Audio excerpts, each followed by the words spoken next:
Before the first black hole was ever confirmed, it existed only as a ghost in the mathematics. Karl Schwarzschild saw the inevitability of its existence embedded within Einstein's framework of general relativity in 1916. John Michell had sensed something similar even earlier, using Newtonian physics alone, all the way back in 1783, for nearly 2 centuries. These objects haunted the equations, predicted, precise in their theoretical horror, and yet utterly invisible to every instrument humanity possessed. We looked at the sky and saw nothing.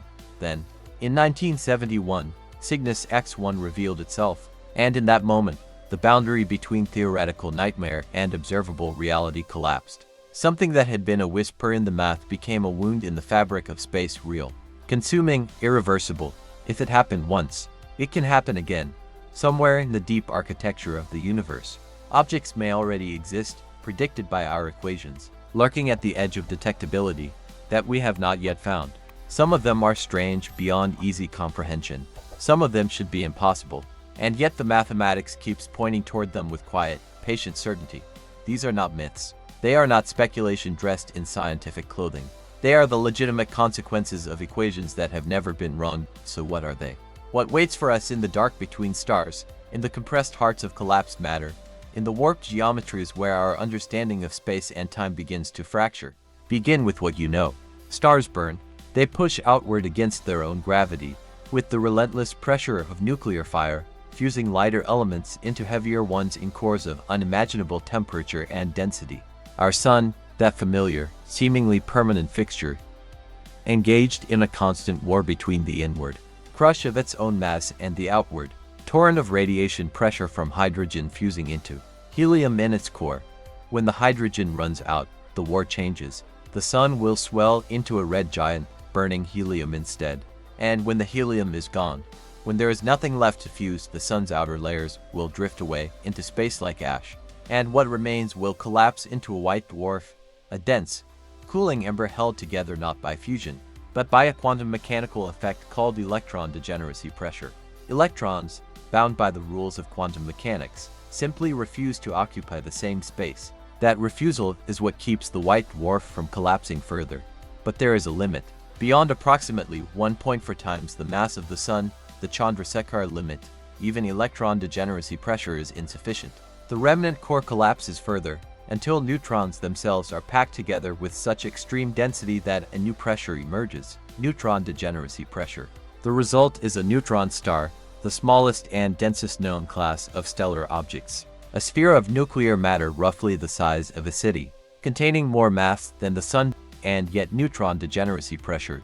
Beyond roughly to point to solar masses, even neutrons cannot hold. The remnant collapses further still, and this time, nothing stops it. From the outside, all that remains is a black hole. This is the known hierarchy of stellar death. But it raises a question that should make you uncomfortable.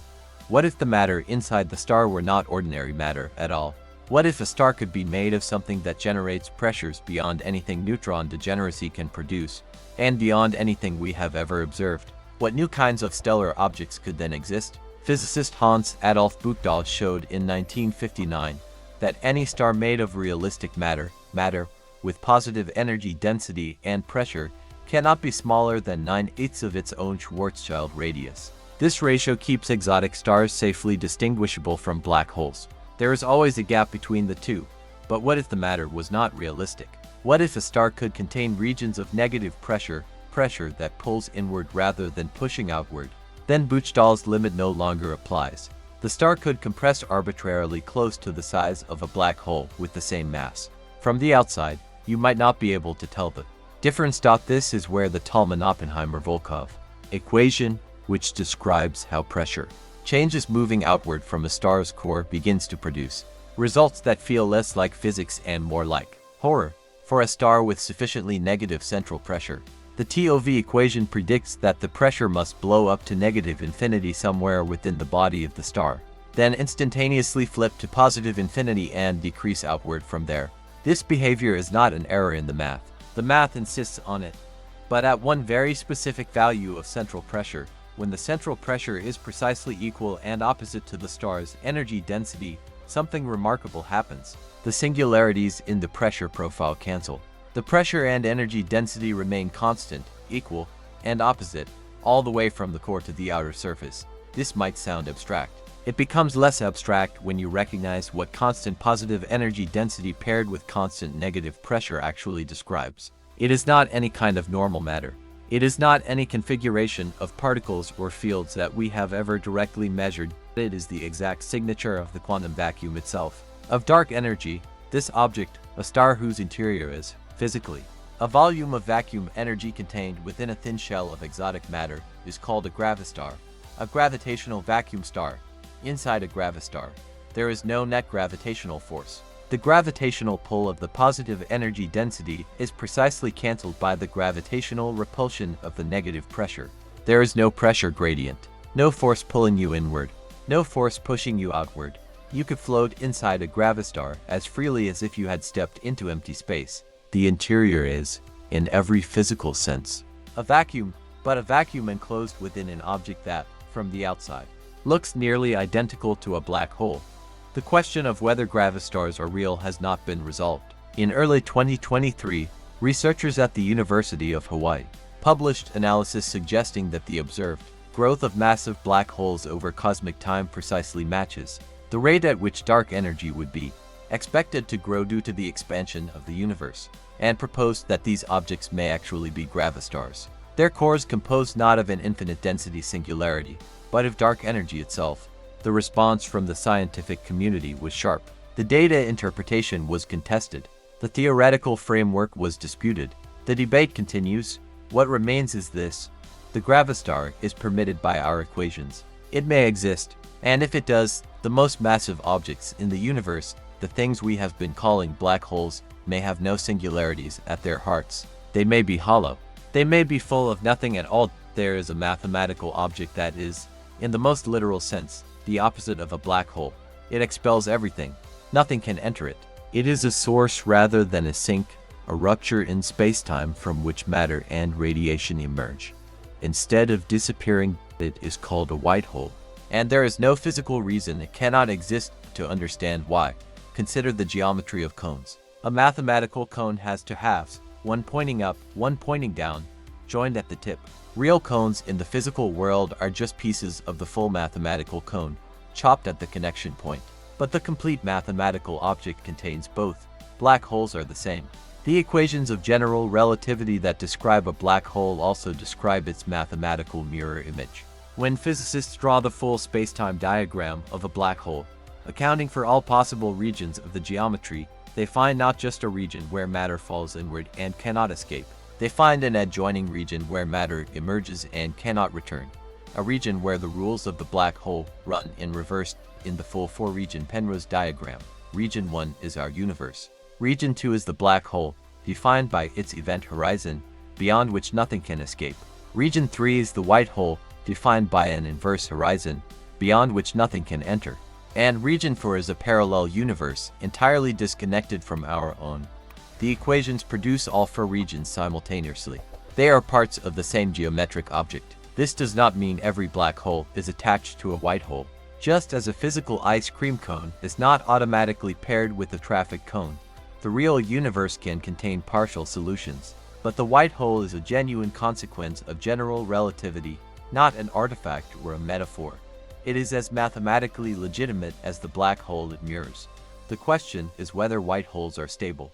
It is possible that any white hole that formed in the early universe decayed quickly, becoming unstable under perturbation in the same way that certain quantum states collapse under observation. It is also possible that white holes exist in a regime too small and too brief for us to have detected them yet.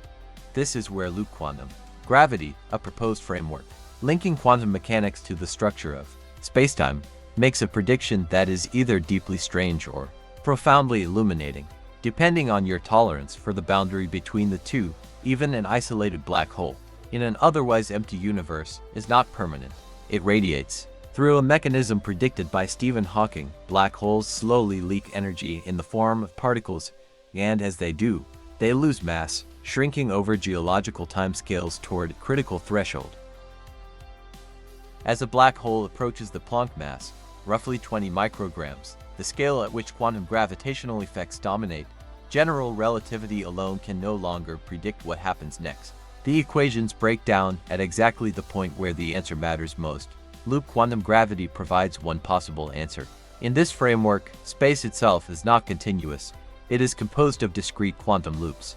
At the Planck scale, the equations predict that rather than continuing to shrink, the black hole quantum tunnels into a new configuration. A white hole in this picture. The black hole does not simply evaporate and vanish. It transforms. It becomes its own opposite. It begins to expel what it had consumed. And crucially, this white hole carries within it an enormous amount of entropy, an enormous amount of encoded information, compressed into an interior geometry that loop quantum gravity predicts to be a thin, elongated tube of vast internal volume. This information, compressed and held for unimaginable timescales, would be gradually released as the white hole slowly fades. This is one possible resolution to the information paradox. Nothing that falls into a black hole is truly lost. It waits. And eventually, in some distant future, it returns. The cosmological implications do not stop there. In general relativity, our universe itself began with a singularity, the Big Bang, 14 billion years ago. In the Penrose diagram, the universe resembles a white hole in structure, a singularity in the past, matter expanding outward. Loop quantum gravity suggests this to may not be a singularity in the traditional sense, but a bounce, the end state of a previous collapsing universe, rebounding through a quantum transition into the expanding universe we inhabit now. We may not merely be looking at white holes. We may have been born inside one. Here is the worst prediction in the history of physics. Quantum field theory, one of the most precisely tested frameworks in all of science, predicts the vacuum of empty space is not truly empty. It seized with energy, virtual particles flickering in and out of existence, fields fluctuating at every point in space. This vacuum energy should exert pressure. It should influence the curvature of space. Physicists calculate how much energy this vacuum should contain. They arrive at a number. When astronomers measure how much dark energy is actually accelerating the expansion of the universe, they arrive at a different number. The discrepancy between the two is approximately 10 to the power of 1 to a factor of 1 followed by 120 zeros. The largest known discrepancy between a theoretical prediction and an observational measurement in the history of science. This is not a rounding error. This is not an instrument calibration issue. This is a fundamental, structural problem at the heart of our understanding of both quantum mechanics and gravity. Something is wrong. Something important is unknown. And whatever dark energy actually is, whether it is the quantum vacuum, whether it is stored in gravastars scattered across the universe, whether it is some undiscovered field threading through the fabric of space, it is real, it is dominant, and it is tearing the observable universe apart, on scales smaller than a few million light years. Gravity wins, galaxies cohere, stars orbit, planets persist, but zoom further out, and a different force takes over, not a force between objects, but a property of space itself, causing the distance between galaxy clusters to grow faster and faster with every passing second. Einstein's general relativity. It is possible to write down the properties that a substance would need to have in order to produce this effect. Positive energy density paired with negative pressure whose magnitude exceeds that energy density. Run the calculation, and the acceleration of the universe's expansion is what you get. Where does this substance live? What form does it take? Is it uniformly distributed across all of space, or is it concentrated in objects, compact, exotic, nearly indistinguishable from the things we call black holes? We do not know. What we know is that something is out there, in the geometry of the universe, exerting a pressure that no ordinary matter can explain. Something written into the equations, permitted, even demanded, but not yet seen in any form we can fully identify or describe. The mathematics keeps pointing. 455 years after Schwarzschild's equations, we searched for black holes and found nothing. Then Cygnus X1 burned through the void, and the theoretical became the terrifyingly real. The boundary between what the equations permit and what the universe contains is not fixed. It is provisional. It is waiting to be crossed. Gravastars may be floating at the centers of galaxies right now, vast, dark, vacuum-filled, as the objects we have been confidently calling black holes for decades. White holes may be condensing out of expired black holes at scales too small and brief for our instruments to catch, carrying the encoded memory of everything that has ever fallen past an event horizon. Dark energy may not be a property of space itself, but a thing, something structural, something with interior geometry, something that the universe makes under conditions of extreme pressure and collapse. These objects are not proven. They are not confirmed, but they are permitted. They are predicted. They are waiting. In 1783, John Michell sat with his Newtonian equations and saw the shadow of something that would not be confirmed for almost 2 centuries. The mathematics was patient. The universe kept its secret. We are still, in many ways, standing in 1783. Check back in another 200 years. Some of the strangest objects our equations have ever predicted may, by then, have finally introduced themselves.